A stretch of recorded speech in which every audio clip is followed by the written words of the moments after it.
I want to go out as a meteor, not a burnt flame.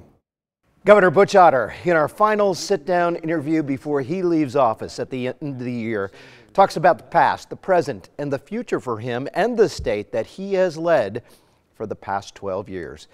36 years in public office, 25 campaigns. He only lost one of them.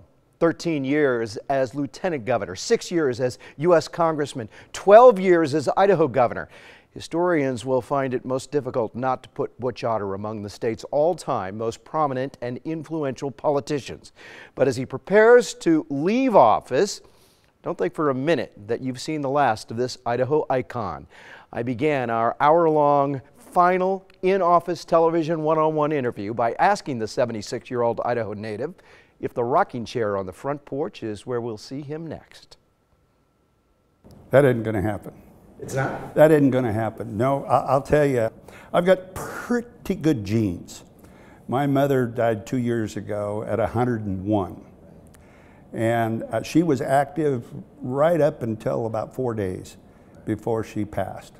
I intend to do the same thing in the same way. I'm going to stay active, whether it's something that takes me around the world or takes me on a mission. A Catholic-based mission would bring this Caldwell native full circle. Because you might not know, he spent a year after high school at a Benedictine monastery in Washington at his father's urging. My story is I left the monastery when they told me I couldn't be Pope. That's my story, Mark, and I'm sticking to it. He graduated from College of Idaho in 1967 with a BA in political science, but his father-in-law, J.R. Simplot, asked him to run a company potato plant. And that began with him shoveling potatoes in the cellar of that plant. So you can't say, I married the boss's daughter and next thing you know, I'm president. It didn't go down like that. Well, I thought it was going to go that way when he said, go out here and run this plant.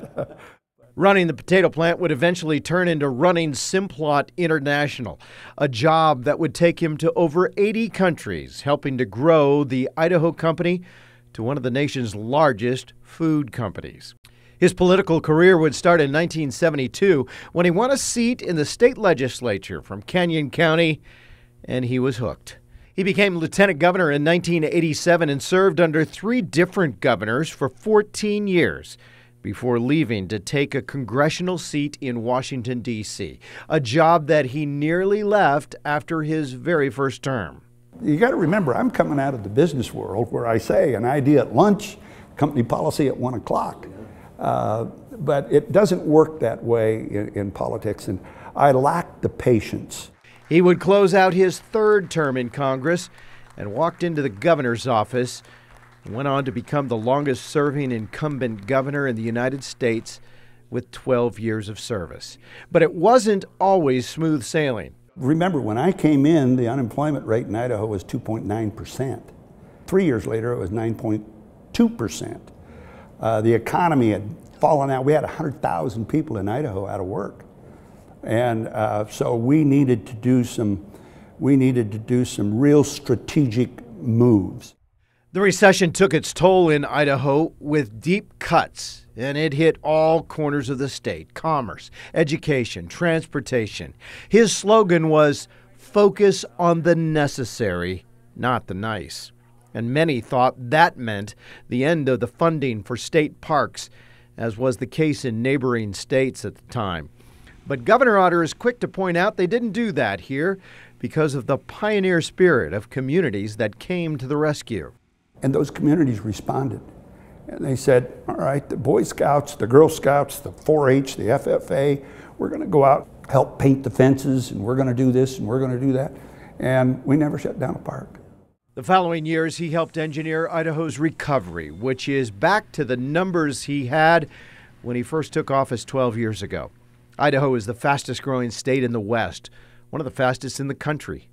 Startups and existing companies from out of the state are springing up in the Gem State every month.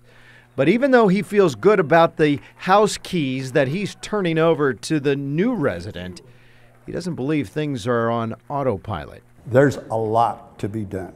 First off, Brad's first year, will be the last year of my 5-year plan for education.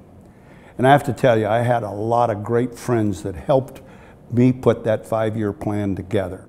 And as this cowboy from Canyon County rides off into the sunset, he says he leaves with little regret and a little advice for the man named Little. I think Idaho's going to be in great shape with the folks that I leave behind. Plus, we're going to leave with about $500 million in savings. So they've got a little buffer against the things that we went through in 8, 9, and 10. And they've got a good model to look at. Focus on necessary. Not the nice. That was the first part of our 45-minute conversation. He talked about his excitement for Prop 2 passing and his disappointment over horse racing not, and so much more that we're going to put all this together for you in a special half-hour Butch Otter Viewpoint that's coming up next Sunday.